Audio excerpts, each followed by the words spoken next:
First time out at VIR since November when I put the C5 into the tire wall. Going through 5. Wanted to take a minute here, take a walk around the car, show how things turned out, maybe talk a little bit about what I did in the off season. Wrap certainly isn't perfect. There's imperfections all over the place, but for what it is, you know, the 50-50 rule applies here for time trial. It's got to look okay, 50 miles an hour, 50 feet away. I think I hit the mark.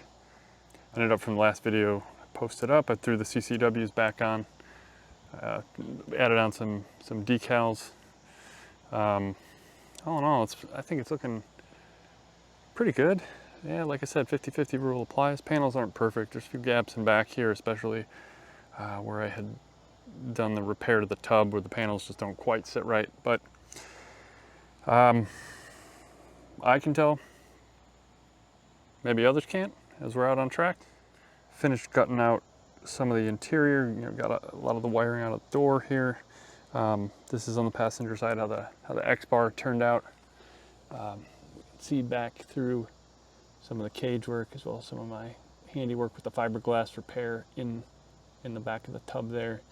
Right now I'm not running a passenger seat, but I still have the AMT hardware in there. I'll put it back in for events where I want to have passengers. I made a panel to replace the stock radio and HVAC displays. I'll show that from the other side in a second. On this side it's a lot of the same. Gutted the door out.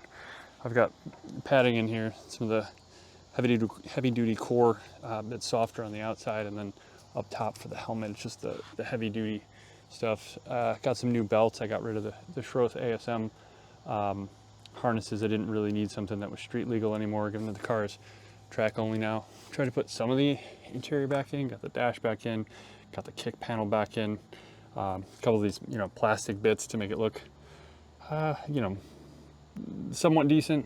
You know, not a total ratty track car. I got the new OMP wheel in there with the quick release, although I'm not really using the quick release right now. Let's see if I can get in here and get a look at that's the panel, button panel. It's pretty basic right now, just a few, you know, switch for the trans diff cooler, a few buttons, traction control, fuel door and trunk. Just little momentary switches to fire those off. At some point I may, you know, expand that out and add more buttons, but for now I think that's good.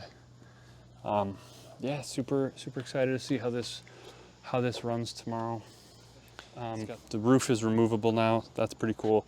The stock B-pillar is gone. You can see it's just cut out here. This used to essentially be like the roll hoop that spanned across to the other side. So now that I have a cage in here, didn't need that. That allowed those bars to get as high up as possible, give me as much headroom as possible. Being a tall guy, it made the most sense to do something custom like that. I also had to have them kick these bars out a little bit. It looks a little bit wonky, but on the first pass, they actually had to cut half the cage out on the first pass. These were too far in, and my head would have been basically like, you know, 15 degrees toward the center line of the car with, you know, this padding and this pipe hitting into it. So getting them kicked outside, you can kind of see they're technically like outside of the roof line.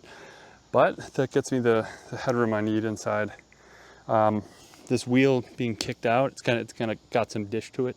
It actually gets me some much needed knee room. I was banging my knees into my hands with the stock wheel setup, and it was also a larger wheel, but it was kind of right in the plane of where my knees needed to be as I worked the pedal. So yeah, I'm pretty excited to try this out. Yeah, you know, drove it around a little bit here on the grounds, just low speed, just to kind of feel it out. But yeah, I haven't really driven the car much at all aside from loading it on trailers the past few months. So yeah, super excited.